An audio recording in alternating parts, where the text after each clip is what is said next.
Yes, up we go. Welcome to the latest edition of Rugby League Insider. We're doing it all thanks to the very good people at FanaticsTV, live on the YouTubes. And I got B1 and B2 with me today. What about you two with your matching denims? Yeah, I look more denims. like an art student than anything. Welcome, Matty Vorton. Sorry, I should say. How are you, James? Very good, buddy. Very good. That's the way. What's been going on? Excited about Rugby League being back on the agenda again this evening, and here he is out wide. You're getting a bit of a cult following on the YouTubes and the Instagrams and everywhere. Savage by name, Savage by nature. They're calling you SBSN. I like that. Is that I kind your of mates or what's doing there? No, well, I don't know. I'm sure there's probably some of them. Okay. But SBSN, I rate it. I rate the cult following. Yeah. I love cult following nature. Yeah, it's just cults. You just love cults. I just love cults. Yeah. Cult following nature? Yeah. Sorry? Cult following It's a bit nature. serial killer-ish actually, from you. maybe Yeah. not. I'm going to think about what I say. Sometimes, I would. Just run it through your head first and then say it. No, I like to just say what I think sometimes. So. Yeah. Don't worry, mate. I get it on a regular basis. Did I actually say that in my outside voice? Yes. Now, Rugby League, the greatest game of all. Game of footy this evening. Gold Coast Titans up against the Cowboys. Cowboys absolutely minced by the Roosters up in Townsville last weekend. A little bit of housekeeping before we get to that game.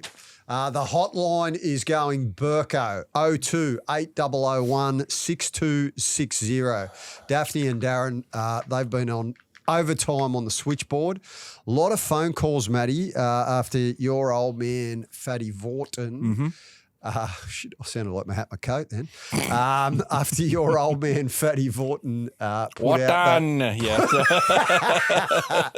put out that solicitation in relation to your love life. We're not going to play any of those because it was like one of those old 0055 numbers, some of those phone calls. There have been a lot. Let me just clear the air because there's been so many. I will just say, I am looking for a female. It is definitely a female, okay? Because we're getting a lot of blokes calling in, which is great, all for it. But I am looking for a lady. Glad we clarified that just for the record.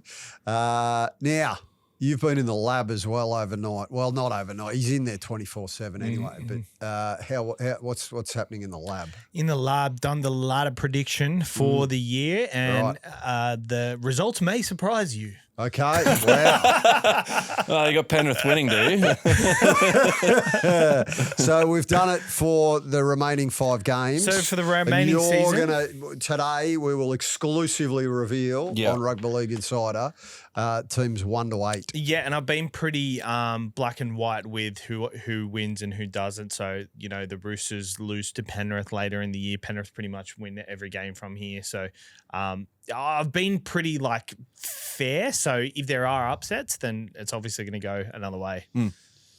One thing I've learned about crystal balling over the years, mate, it is fraught with danger. It's better than anyway, crystal let's see how you go this round. Yes. Right? Let's see how you go.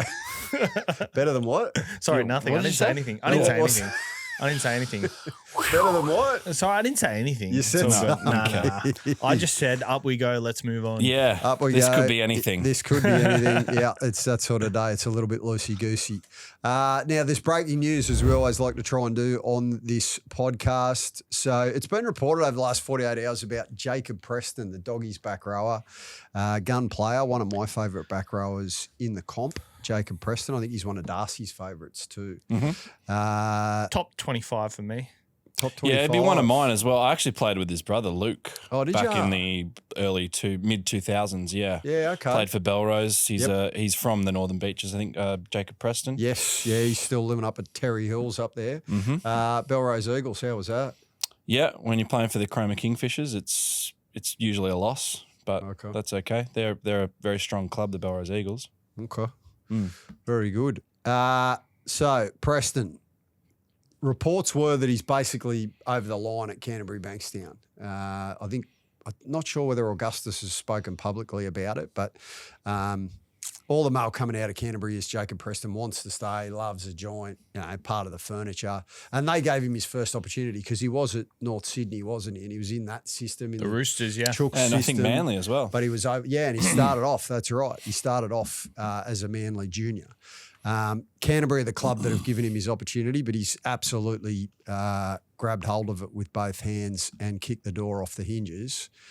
So the way I've heard it is the Dogs have tabled an offer, but I think it's a little bit of a lowball offer, surprisingly. I got Why to say, do you get that feeling? Just what you're hearing? Talking to people in the game, yeah. So if you're the Dogs, why get cute with this? He's been because their cap's probably pretty. Like by the time they've got Burton on a mil, Crichton on a mil, Kickow on whatever he's on, Leo Thompson they signed on 8. You know what I mean? Like there's only so much. It's just because he's been a constant for their side this year. If there's with all the questions that have gone on with their halves and this and that, their defence, Jacob Preston has been probably their most consistent player. So for me, it's just a no-brainer. You get it done.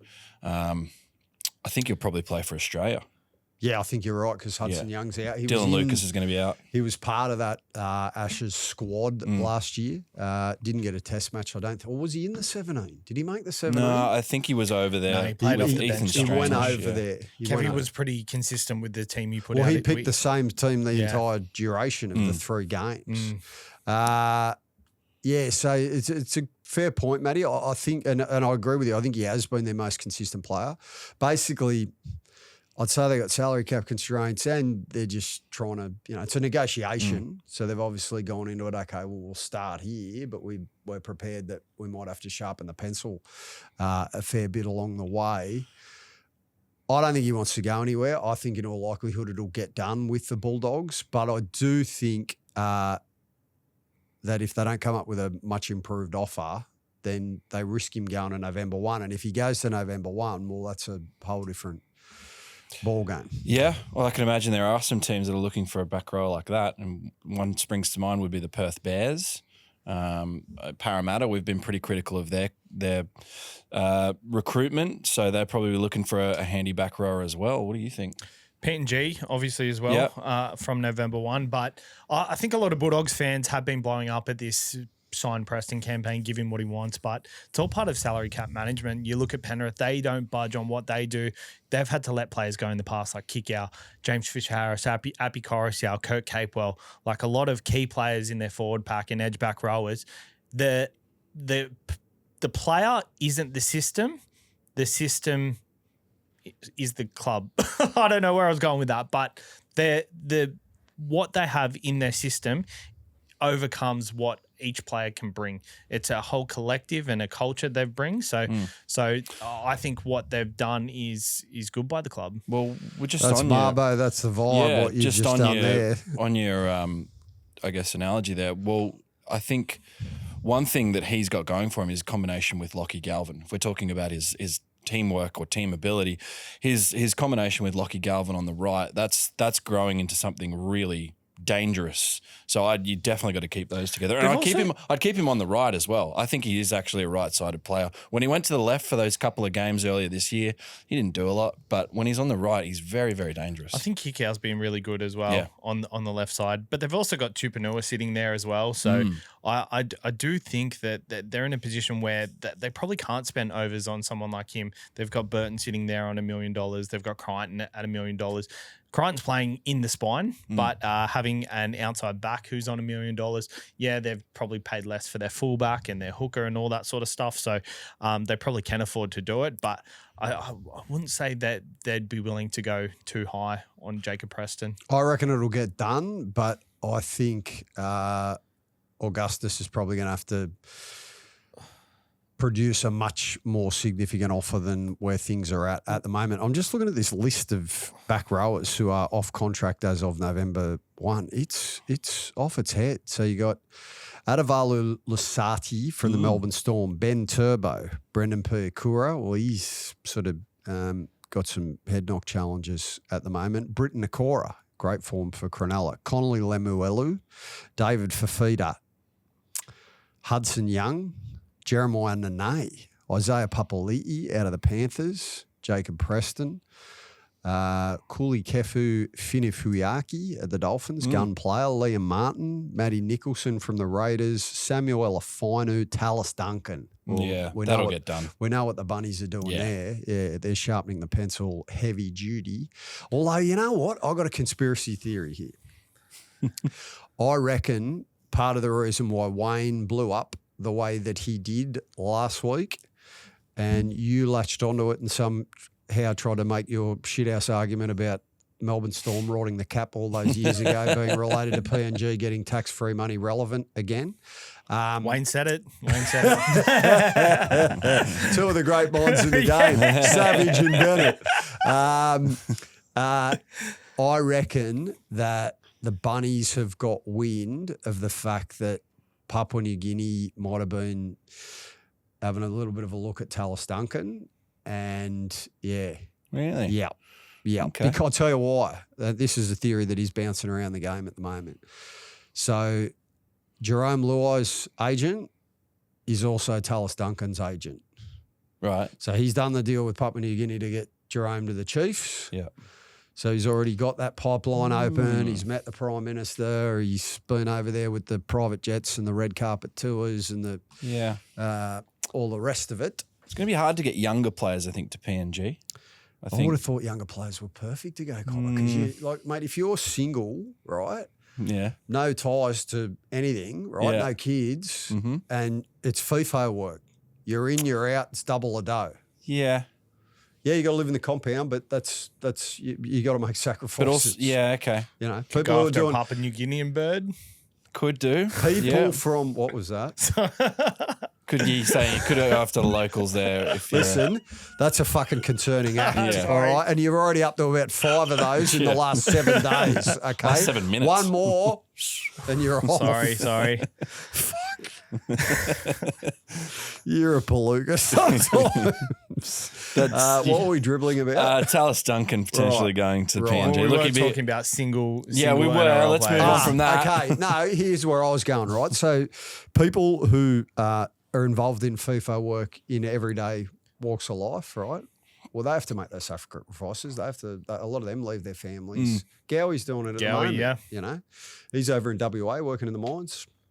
Meanwhile, his family's back here, but he's prepared to make the sacrifice because he's got to put food on the table. So if I'm a young bloke in that position and I get offered tax-free dough, can you stop doing that? That face. Sorry. What the fuck is I'm just making a face. Sorry.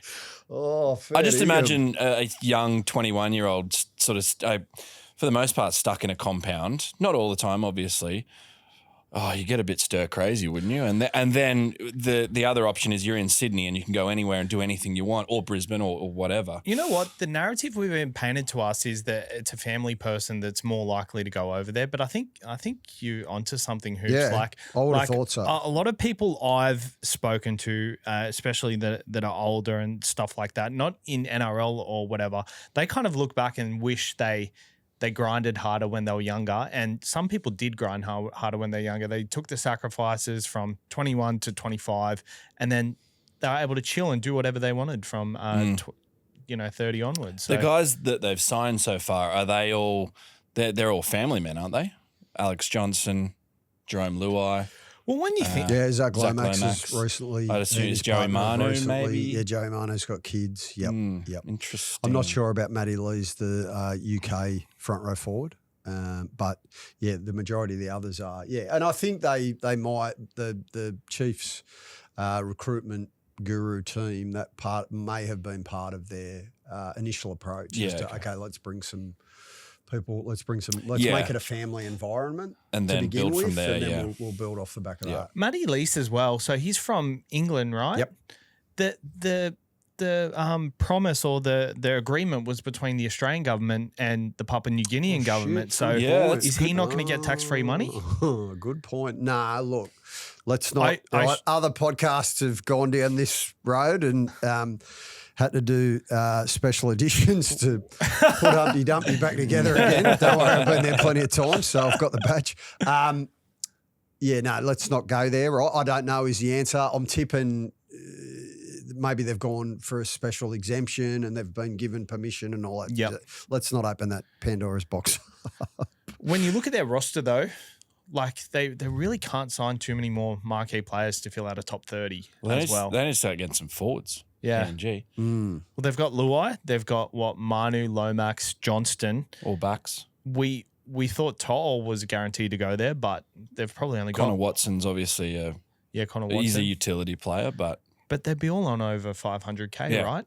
yeah. They can't really go for I less reckon than what- Ty will still go there. I think Beers goes, I think so, yeah. Well, they're going to go close to winning the comp again this year, possibly next year. And then, we'll sail see. off into the sunset. Yeah, well, by that stage, Out of those back rowers, aside from Dallas Duncan, do you think that they'll I reckon target Liam Martin any of the others? Is one, certainly. Jeremiah Nanai, I'm just throwing a name up there. Jeremiah Nanai is already in Townsville. Yeah, so it's a 4-hour flight. It's still long. It's still quite far. I reckon most of those blokes I just went through would be on their hit list. So the other one is the Cronulla back rower, Teague Wilton. But if you go Teague Wilton, Tallis Duncan, Samuel Alafainu, Matty Nicholson from the Raiders, Liam Martin, Finafuiaki from the Dolphins, Jacob Preston, Papali'i from Penrith, although by the sounds of what Nicolosi Christian was saying yesterday, that's getting closer to being finalised at the Panthers. Nene, Hudson Young. There's a bloke who, he's got another year to go at Canberra. He's getting closer to his 30s. I don't know if Hudson's – I think he might be a single bloke. So that could be something that appeals. He's got a supplement business as well. Yeah, down young here, supplements, so going very doing well. all right, yeah. Going very, very well. David Fafita. Yeah, there's a guy, I think, it's a good David list. Fafita has bounced around a little bit. I could see him ending up in PNG maybe. Righty-hoo. Well, we've riffed about the Chiefs enough. We weren't even going to talk about the Chiefs No, today. we weren't. No. Although our man in Amsterdam, it's one of his favourites. Yeah, you love it, don't you? He loves sinking the teeth in. It's all speculation. That's what we specialise at, speculation. Yes. And also getting the good mail from Just you. the facts around Jacob Preston. That's where we started. Yep. Initially, low ball offer from the Dogs. Think it'll get done, but still fair bit of negotiating to play out to see where ultimately that lands. Now, have we got any mail on James Tedesco? So I keep hearing that James Tedesco is only a 50-50 chance of playing tomorrow night against the Bulldogs. Finished up in a moon boot after that big win over the Cowboys. Teddy didn't feature after the opening half of that contest. Come out of the Origin campaign, got a busted hooter in a club regulation season club game, and I'm just looking at it, and there's a bit of mail around because they play Penrith the following week, the Chooks. Maybe I'd rest him. Well, they've got the option. I'm not saying it's happening. I'm just saying from what I've heard, it's basically 50-50 whether he plays give or him not. a spell. Yeah, I hear. Rest the hooter. Yep. And is it an ankle? Rest the schnoz. Yeah, it's a high medial ankle sprain. He didn't train on Monday. He has today to provide his fitness at the captain's run. So he hasn't trained all week, and he's coming in today to prove his fitness. So mate, I'll tell you, that lab, all the information you get out of that lab, it's cutting edge. Let Cody Ramsey have a game there, starting, I think. He's been good, hasn't he? He's been so surprised me how good he's been. Yeah. No, he's been great. Phenomenal story. Incredible story. Like, talk about courage. Yeah. The comeback. Adversity. He faced a hell of a lot to get himself back into the arena. Righty-hoo. Now, up the wires. So, tomorrow evening, 6 p.m, thanks to our very good friends at PointsBet, round 23, the Warriors are $2.40 and the Panthers are $1.55. What have the Wars done so right so far this season, boys, under Andrew Webster? I think they've matured. I think they've all matured into just a consistent side. I've actually got the Panthers winning this one, and I'm a little bit wary. The last time Penrith went over to New Zealand was mid last year, and they took a D grade side over, and they still managed to beat the Warriors. But I think what's changed is the Warriors are different this year, in the sense that they are, just a lot more matured, a lot more settled in the spine. I think, even though Luke Metcalf's not there, Tamari Martin, he's just killing it. He is doing so well out there. That's my read. The Warriors have only beat Penrith once since 2019. So the record doesn't stack up against the Warriors, but I feel like the Warriors are a better side than they have been since 2019 at this point in time. What I do like about the Warriors is they've finally been able to bring up a production line of youngsters. They've always had them that have come in and out, but really haven't kicked on. And what they've done is they've built a culture and a system that lets these guys flourish. And it really concerns me, this chat about the Orcas coming in, the southern New Zealand side, because New Zealand Warriors are finally starting to reap the rewards of having such a good system in New Zealand. To take that away from them so soon after seeing a little bit of success, I wouldn't see it as taking it away from them. I'd see it as building on what they're doing. Yeah, but it took them a long time to build what they had there at the Warriors. Yeah, so piggyback off that, in my opinion, and you can, if you're the game, NRL in general, it's a really good opportunity to take the South Island to really, sort of drive home the nail into rugby union's coffin. How is Union doing in New Zealand at the moment? Mate, it's a religion, right? So, look, I haven't been over to New Zealand for many, many years, but Blind Freddie can tell you, rugby union in New Zealand will always be, it's a religion. Like, it's so ingrained into their culture that it's almost every single bloke who's born in New Zealand, and the girls as well who are playing the women's game, you want to represent. You want to wear that jumper. It's that's how much of a pedestal they put it up on. But I will say this: I love the fact that you're launching out of the lab off the back abacus with those stats about the Warriors haven't beaten Penrith since 2019. I find that interesting, but also. I love you, but I reckon that's a shit take about the Orcas are going to cannibalise the Wars. I'll tell you why. Look at the Broncos and the Dolphins, right? So we've got a Battle of Brisbane on Saturday night, Super Saturday. The Dolphins' inclusion in the competition hasn't necessarily cannibalised the Broncos or the Cowboys, or the Gold Coast have been struggling for many years now. If anything, competition's good, and it means that there are greater opportunities to grow the game and make it even bigger, right? That's how I see it anyway. I'm not deliberately trying to piss on your argument. I'm just saying this is coming from a different point of view.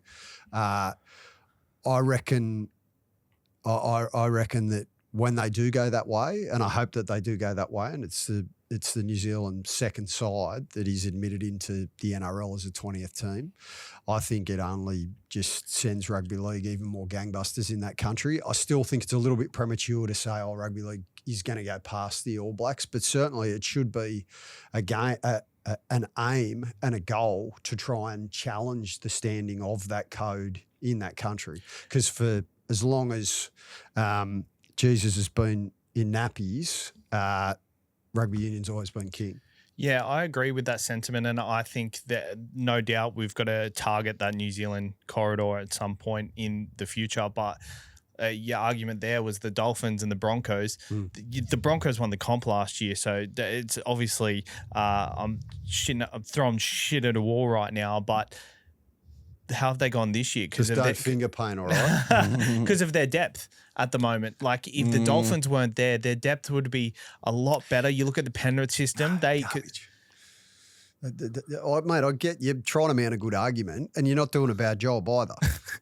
But yes, like, look at the strength of the Broncos. The Broncos are still the most powerful club in Queensland. The Broncos have the strongest roster in the entire NRL.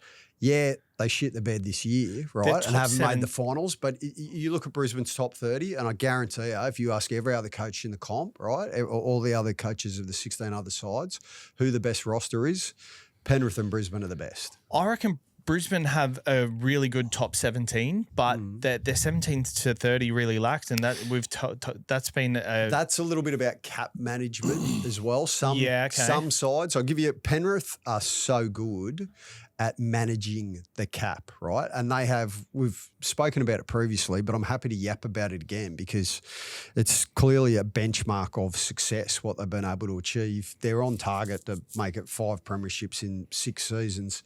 Last year, to be sitting last on the ladder at the halfway point and then come within a bee's dick of making another grand final, like it took Reece Walsh absolutely blitzing it in that prelim to roll them, you got to tip your cap to them. So they have a panel of, I'm going to say it's 11, it could be 12 people Ivan Cleary's got the loudest voice. Greg Alexander's got a very loud voice as the deputy chairman. And then it's tiered down, but the Mats coach is involved, the flag coach is involved, the ball coach is involved, the New South Wales Cup coach is involved. Then they've got other people who work in recruitment. Shane Elford, who we discussed yesterday, who's their blue shirt trainer, but is also moving into working in the space of recruitment and negotiating contracts and that area. He's got a voice as well. So I think there's about 11 of them or 12 as part of this committee. And they just get it right. Like if a player's going to leave, they put a value on the player that they want to replace them and they don't budge on that. And then it's up to everybody else in the club and everybody gets a voice. Everybody gets a say. If they're going to recruit a player, who have they recruited recently? Papali'i. Blaze Salangi. Yeah, so let's go Blaze, right, as an example. So everybody who's part of that committee goes to people who they know in the game who have had anything to do with Blaze, right? And they just do their homework on him. What are his strengths? What are his weaknesses? Ask questions about his family. Ask questions about his friendship group. Just all of those little 1% areas. But primarily what Penrith get right is just in relation to the monetary value that they put on players. And if somebody does leave, let's say when Stephen Crichton left, right, whatever the money he was on, or they try and replace him with a centre who's on the same dough, and then the pathways system continues to flow through.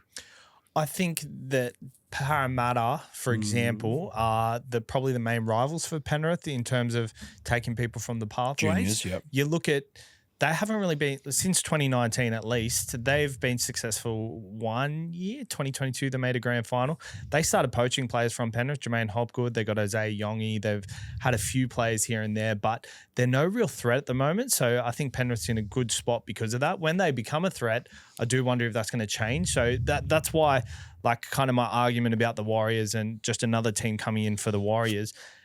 How good have they been with replacing injuries this year? Like Tanner Boyd's been out most of the season. He was the Dally M leading halfback at that point. They haven't missed a beat without him. They've had injuries to their forwards and their backs, and you don't even notice. So I would say their 17 has changed every week, and we can't even tell. So I think if you're a Warriors fan, you'd just be wanting to see a bit more success, but I think expanding the game in that area in particular, it's probably got the most hunger out of anywhere else at the moment. So I see both sides of you. I'm not trying to shit on it. I think the worry is not that the Warriors will be cannibalised or ransacked for their players. It's actually more that now that we're adding 3 new teams, that is another 90 players. So every team is actually going to have to shed some talent, and they're going to have to bring up some new talent from New South Wales Cup or Ron Massey or whatever. So the whole talent pool is going to be diluted. I don't think it's necessarily got a lot to do with the Warriors. There might be, that they might get a couple of players from the Warriors, but I don't really look at it as a direct issue. Having 90 more players available to play NRL in the NRL, do you think that's actually a good thing? Because I feel there are some sides that don't really give their youngsters a go too much of the time. So is it kind of a good thing to get these youngsters in and playing first grade? So I think it means everyone's expectations for the quality of games has got to drop dramatically. It does. Or maybe we're going to be watching potentially some reserve grades. I look at Perth, for example, and we always shit on Perth. Sorry, Perth. But with what they're going to be fielding next year so far, they're going to be lucky to win a game. So I think everyone's just got to drop their expectations for what a really good game of footy looks like. Look at the Tigers and the Eels on the weekend. That was an awful game.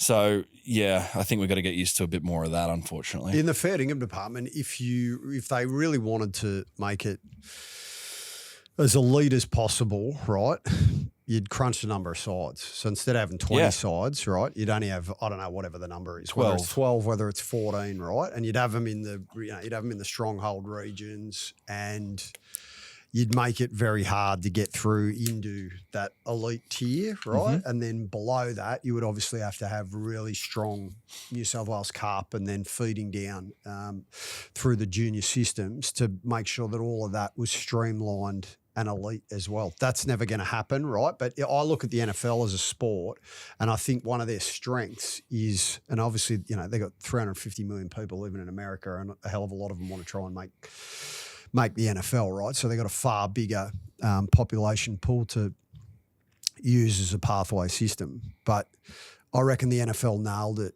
years ago with their number of teams, and they don't often expand as frequently as what we are at the moment. But having said all of that, I understand why Peter V'landys and the NRL power brokers want to expand, because if you build a fence around it, this is an old John Quayle line, you'll never get out of your own backyard, right? You got to shoot for the stars. And the only way to actually grow the game with the periscope out and a long-term vision is expansion, and he's thinking big, and he's getting as many players as possible and as many elite juniors as possible, all aspiring to want to play rugby league. And the rivers of gold that are available in the money in the game now, the rivers of gold that have now flowed into the game off the back of not just the latest broadcast deal, but the couple previous as well, are going to mean, with the salary cap going up as much as it is, that kids are going to want to play the game, right? Because they can, especially for kids who might grow up, you know, in tough areas, right, where there's not a lot of money around, and you have to, you know, scrap hard for every dollar that you got. For a lot of those kids, it's going to be a way. It's going to be a ticket to ride. It's going to be a way that they can help their family get out of the cycle that they're currently in. So there's enormous benefits in all of those respects. Do you follow the NFL? You might be better qualified to talk about that than I am. Do they expand much, or how do they do it? No, they haven't expanded for a while. In fact, what they more often do is they just relocate. For whatever reason, That's it. Whether it's they need a new stadium or they need a new fan base or whatever. The NBA is actually expanding. They're adding 2 more teams, which is also a bit of a concern, because there are some of the bottom teams are just awful, and they have been awful for 20 years now. So they don't have the talent to compete, but they want to expand. So look, I get it from the NRL. This is not going to be a short-term benefit. I think there's, you know, the Perth Bears are going to struggle. Who knows what the PNG Chiefs look like? So far, so good. Who knows if the Orcas, if they're good straight away. But I think this is a 10-year thing. I think in 10, 15 years, we'll look back and we'll go, hopefully we look back and we go, yeah, okay, it's good that we expanded when we did, as quickly as we did. Yeah, you can even go back to when the Super League war erupted, and prior to that happening, the ARL, the New South Wales Rugby League, used to run the game at that point, right? They'd been looking to constantly expand and grow the game. You know, like they brought the Knights in, they brought the Broncos in. They were constantly looking. They realised that expansion was a key to growth. Then the Super League war hit, and, you know, it sort of all got a little bit scrambled eggs, and you ended up with a shitload of teams all over the place, and then they had to condense it, and then they had 14 as the magic number, and the Bunnies got kicked out of the comp, and all of that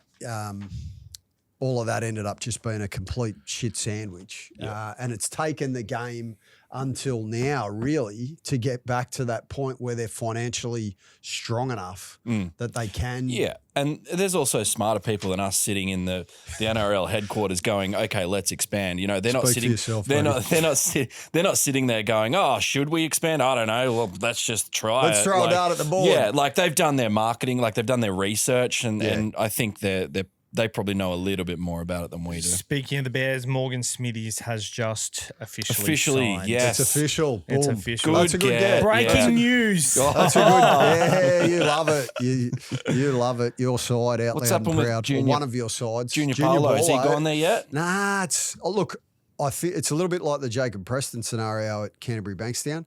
I think it's going to happen. His manager, Sammy Ayub, one of the longest serving agents in the game. He's shooting for the stars as he does for his client. He's asking for 900, right? The Bears aren't going to pay that. They're like, no. We can't get to that. I think they'll get to around the 750, maybe with a ratchet for the following season. So in all likelihood, it would get to 900 anyway. Perth are prepared to offer a 2-year deal. The Eels are only prepared to offer 1. Parramatta are certainly clearly taken the position that they think Junior is going, because the way I've heard it, they've started to put some feelers out about Moses Leota for the following season. So, I think if you're Perth, get him. 900's a lot, but yeah, if it's 750, like they need players and they need some quality veterans, really. We've said it the last couple of days. The bloke who Perth really need to sharpen the pencil for and just get it done is Munster. Right? And they were keen, right? So they were keen initially.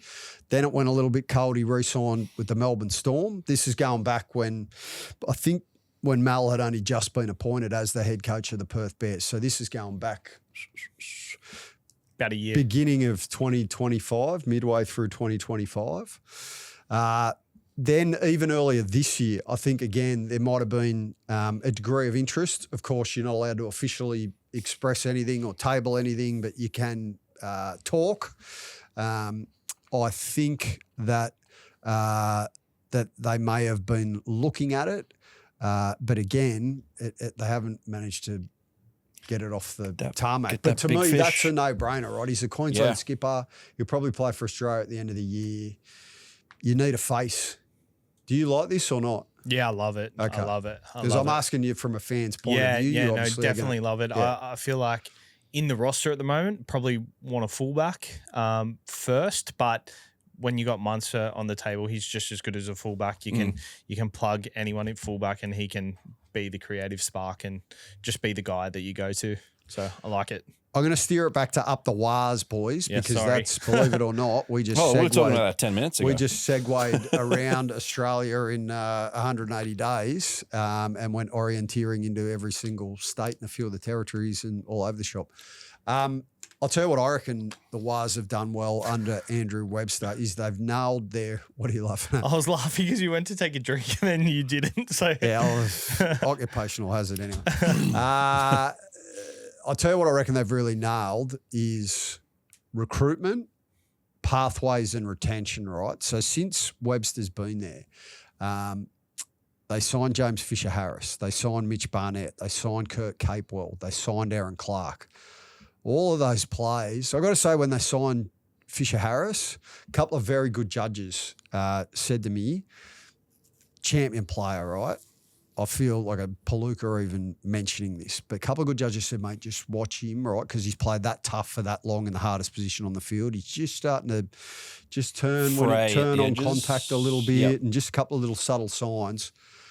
Nah. No way. He's, if anything, I think the challenge of being the captain of the Wars has really re-energised and reinvigorated James Fisher-Harris, and he's I think one what of the helped, best front rows. What also helped was the campaign he fought with the New Zealand side against Australia, and they ended up winning that. What was it at the time? A Tri-Nation? It wasn't a Tri-Nations, was it? Four Nations. And they ended up Pacific Championships. They ended up belting Australia in the final. So 32-0. 32-0, was it? Wow. Yeah, that was a mincing. Yeah. I think that at that time he'd just gone to the Warriors. Maybe it was in that off season, and I think that kind of reinvigorated his desire. Maybe. Yeah, fair. I'm picking up what you're putting down. I like these other recruits, but then also the pathways system, right? This is where, and I've got to give, it's not just Andrew Webster, Andrew McFadden. Remember him? Can you? Yep, you may not. Yeah, I know Andrew McFadden. The Mini Max, the Super Max. Yeah. Mark McClendon and Andrew McFadden used to play at the Raiders in the headgear, both ball playing key position players. Andrew McFadden had a crack at coaching for a while at the Wars, but he's now moved into I think he's a GM of footy or a head of recruitment or one of those roles. And you got to give their CEO, Cameron George, a massive rap too, because he's overseeing all of it. But they really have absolutely nailed the junior pathways system. So to be bringing through, like, he's one of my favourite players, Leka the Wrecker, Alasima. He's playing in the centres at the moment. Yeah. That's how good he is. And then this procession line that they've got of back rowers. Laban's playing this week, but help me out here, Cobber. There's another 4 or 5 underneath him that have all had a crack. Well, Lecker's one, but he's playing in the centres at the moment. Tanner Smith through the he's middle. He's playing in the front row. Yeah, I like him. I like. He's got a great head for radio. No, he's a very good player. Eddie Tarova. They just signed Jackson Ford for another 2 years, I read. Did they? Yes. So there's a name. I read that. I'm glad you mentioned that. There's a name. This shows you, you hear clubs whinge about their injury tolls. You haven't heard the Wars once mention their injury toll, right? But they missed Metcalf at the start of the year. Barnett wasn't there. Well, Metcalf, the other blokes took off that much, and it was Tanner Boyd. Yeah, Boyd's been out since about round 6 or round 7 for the Wars. Tuivasa-Sheck, ACL. There you go, right? Yep. Not once have you heard a whinge out of the Wars, whereas the other joints that are all missing the 8, injuries are part of the game. I'm not trying to say that they aren't a mitigating factor, but I reckon some clubs fall into the trap of using them as an excuse. The Wars are a good example of where they're at the moment and what they stand for. They're not prepared to do that. And they've like Tamari Martin has emerged. He's been around forever, hasn't he, Tamari Martin? He has, but in a good way, he's asserted himself as a very good, genuine halfback. And not only that, but like we speak about Jackson Ford, what's been the narrative down at the Warriors when they sign Aussie players? They always leave early. Homesick. But that all of a sudden they've been able to get Kurt Capewell to re-sign. They got Luke Metcalf to re-sign, but obviously that didn't work out because Tanner Boyd was killing it. Tanner Boyd, he's an Australian, he's a Queenslander. He re-signed. Jackson Ford re-signed. Wade Egan's been there long term. Like they've built something there that makes people want to stay, which is so impressive. Yeah, I'll tell you. They're my second side at the moment, the Wars. I'm loving what the Wars are doing. I think they're a chance. They must be like your 8th side or something. They're top 17. Okay, good. Do you think they're any chance against the Panthers? I think they are, only because the Panthers is the game everyone gets up for. So I think they would have been earmarking this game for a while. I think Penrith will be too strong to get it done, but wouldn't surprise me if the Wires got over the line. Cobber? No, I like Penrith. Big tight. I do like Penrith. I think they're just coming into their best footy. Okay. I'm going to tip the upset thanks to our friends at PointsBet. $2.40 you'll get for the Wires, or you could even have a look at 1 to 12. Don't think there'll be a whole lot in it. The reason I lean that way, no Dylan Edwards still. And I think that's huge for Penrith against the better sides. And the Panthers have got a tough 8-day window coming up. The Wars into the Chooks. Yes. So we're about to get a very good read. I think they're going to perform extremely strongly in both games and will still be premiership favourites. Now the Cowboys dead cat bounce. So we've got the Gold Coast Titans hosting the North Queensland Cowboys this evening at Cbus Super Stadium. This market for round 23, thanks to our very good friends at PointsBet. Titans are $2.35. Cowboys are $1.58. Can North Queensland exercise the demons? Exercise? Yes. Exercise, yeah. Oh, I nearly went Exorcist. somewhere else there. Can the Cowboys exercise the demons of the 82 point, not 42 point, of that's being generous. 40 points off. 82 point, bend over and touch the toes, no lube, no nothing, absolute reaming that they copped off the Chooks last weekend. Ouch. Yes, they can bounce back. Now, I think they can bounce back simply because of what the Dolphins did against the Sharks a few weeks ago. They obviously got touched up 66-0, and then the Dolphins came back to win the next week, 36-18, ironically, against the Cowboys. Now, I think the Cowboys can definitely bounce back. They have been probably the model of inconsistency this year. They go win-loss, win-loss, and I think the Titans are not very good. I know they're improved. Oh, yeah, that's harsh. I know they're improved, and everyone's sort of saying, yeah, they're building, but they're missing Zane Harrison. They got touched up by the Warriors last week. I think the Cowboys can definitely claw one back. Yeah, so part of me thinks that the Titans playing at home will bounce back as well. So I think it'll be a close one, but I think Cowboys get over the line. The Titans have been good this year in terms of progression. I think they've looked good this later end of the season. They come up against a top tier side last week, which just couldn't get them over the line. But the Cowboys have a lot of strike. So yeah, they do. That's why I liken them to the Dolphins, because I think in terms of talent, they're on par with the Dolphins. I think no Reid Marnie hurts him. Yes, No I think Reid Marnie. I don't know. Can you find out when he's back? When's he back? He Following should be week, back is it? next week. Yeah. That's a head knock, yeah. Yeah. There's no Jeremiah Nanai either. That's right. He's gone for the year. Is he? That's big for them. okay. So they got bounced into 9th off the back of the Chooks 82-point hammering.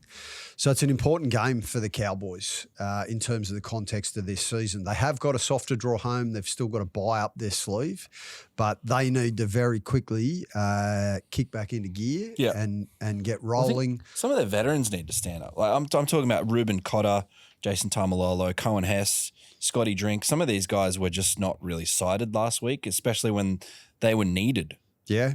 Well, they got enough. And they're up against a pretty inexperienced Titans side. So. Definitely got enough senior players in there in that regard.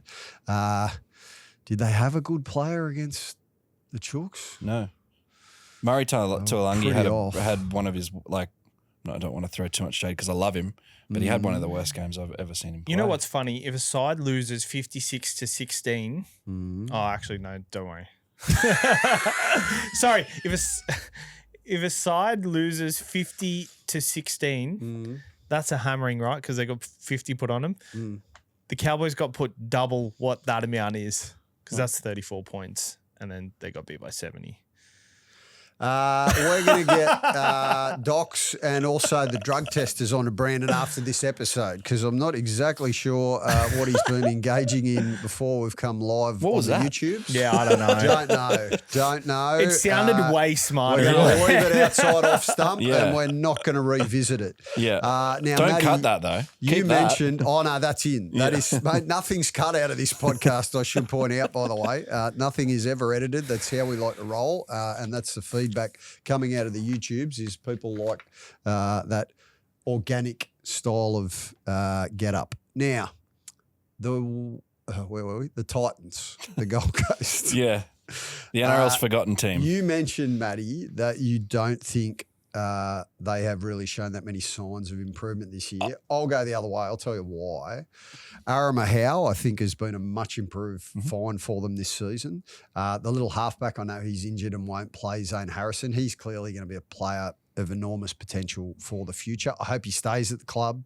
I hope that negotiation gets done. I know the Titans are working very hard behind the scenes to get it done. I hope he doesn't go to November 1 because he's a Gold Coast kid, and Josh Hannay, the coach, has been very vocal and front foot about the fact that they want to build the club based around. They've got a great nursery there. They have. There's plenty of elite talent. It's just playing at lots of other clubs at the moment.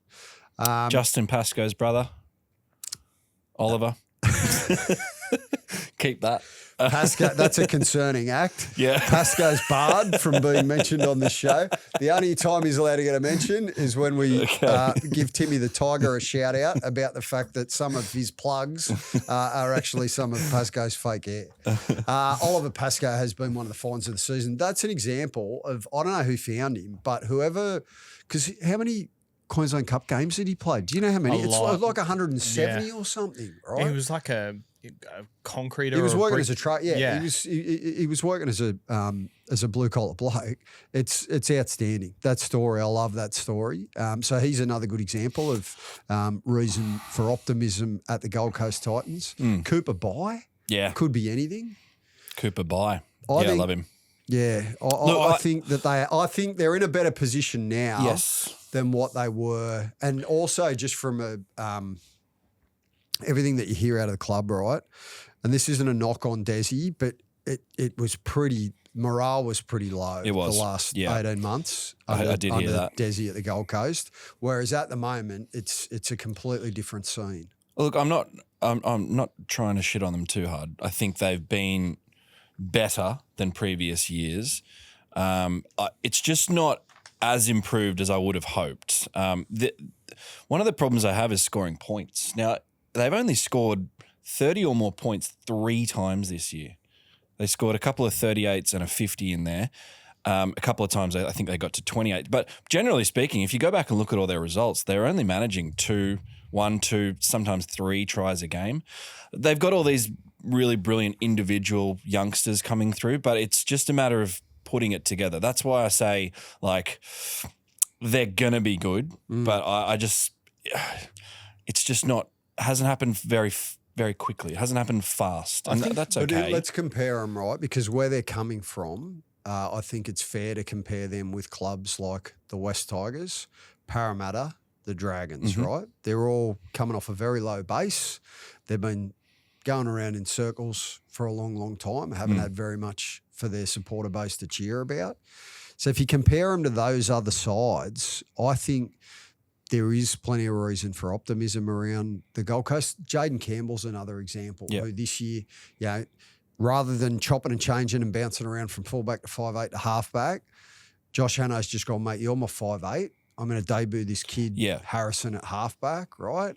And you're going to be my halves combination. And you can see that they are starting to evolve the more reps that they're getting together. That's been their problem the last few years. They've rotated all these fullbacks. Keanu Keeney's been there. Jaden Campbell's been in and out of 7 and 6, and Brimson's gone in and out of the halves. At least this year, they've finally got some reps together, and you can see what their side is going into next year. There's been so much disruption over the years, and they haven't been able to find any of this cohesion. I think this year, all the scores, all the attack, it doesn't matter. They were expecting this year to be what it was. It's all about the years to come, and they've got a young side, and I think it's very promising. I look at all those sides, right? Out of them, I'd probably, like, if you're a youngster, you probably want to go the Titans. The Dragons aren't far behind. Dragons and Titans are pretty on par at the moment. They're both looking really positive. Glad you mentioned the Dragons. They're going to cop the spoon this season, right? But more reason for optimism at the Red V. So they've signed Loco Pacifica Tonga long-term, coupled with the Couchman brothers. This is that positive for them, their recruitment and their retention. And a bloke who does deserve a rap in this space is Daniel Anderson. We discussed this earlier in the week, maybe late last week. I was very positive about Dean Young and his influence, which he's the head coach and he's been given the gig for a couple of seasons, so clearly he's got his hands all over the steering wheel. But it was remiss of me not to mention Daniel Anderson. He has also been right at the coalface of all of these cutting-edge decisions around recruitment.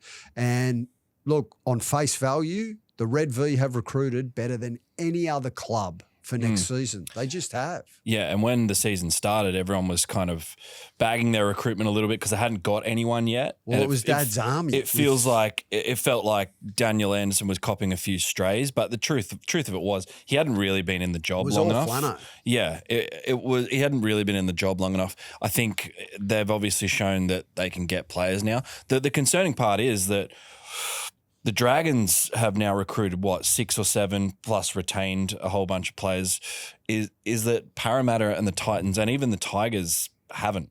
So, like, why is it that the Dragons are getting these players but those other 3 clubs who are cellar dwellers are not? Parramatta, I think with every right to be criticised there. The Tigers, I actually think that the Tigers have been thrown a shit hand, so they're going to have a bit of time to rebuild and decide where they're going to go, because Jerome Luai, he was the future of their club. Now that he's not going to be there, it's kind of a lot is kind of on the go at the moment. So the Tigers have once again engaged in a little bit of accidental self-mutilation. So you got Luai this year that's fucked them over. Galvin last year, local junior kid we're going to build the club around, all of that sort of jazz, and they're just going around. They have done some retention. I will just retract that. No, they have. The been Titans though, in that space. The Titans are. I don't know who have they bought next year. Harodi, Mawani from the Sharks, because they lose Phil Sammy. Yeah, I don't think they need to recruit anyone. They've got a young forward pack. No, I do. Back, I think they still need to. It's not like they can just go, we don't need to recruit anyone. What do you think? No, but I think that cap-wise, because they pay Tino a lot. Yeah. They had to pay Jaden Campbell a lot because Perth came in for him heavily.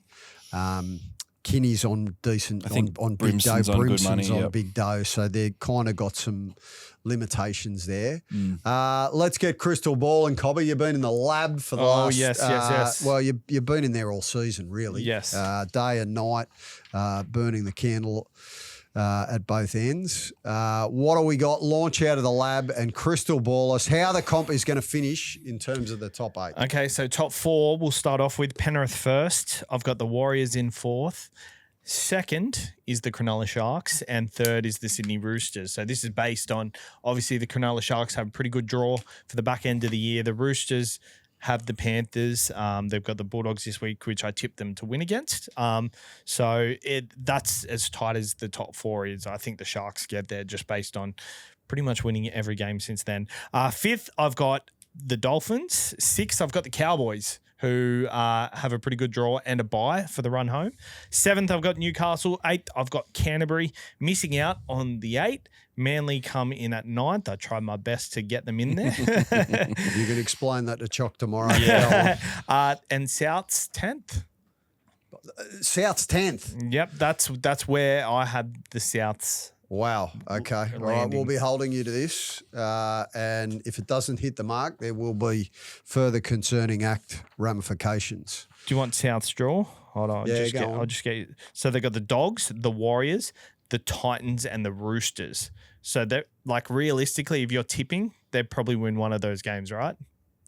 I'm staying out of the whole crystal ball. These ladder predictors, mate. I'm telling you, honestly, your uncle would be your auntie if she had a pet. Give us the other ones.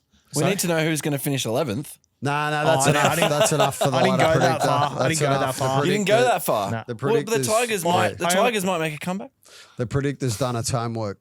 Right now, comments. A lot of feedback on the YouTubes. We love your feedback. As always, it's a subscribe-a-thon on Rugby League Insider.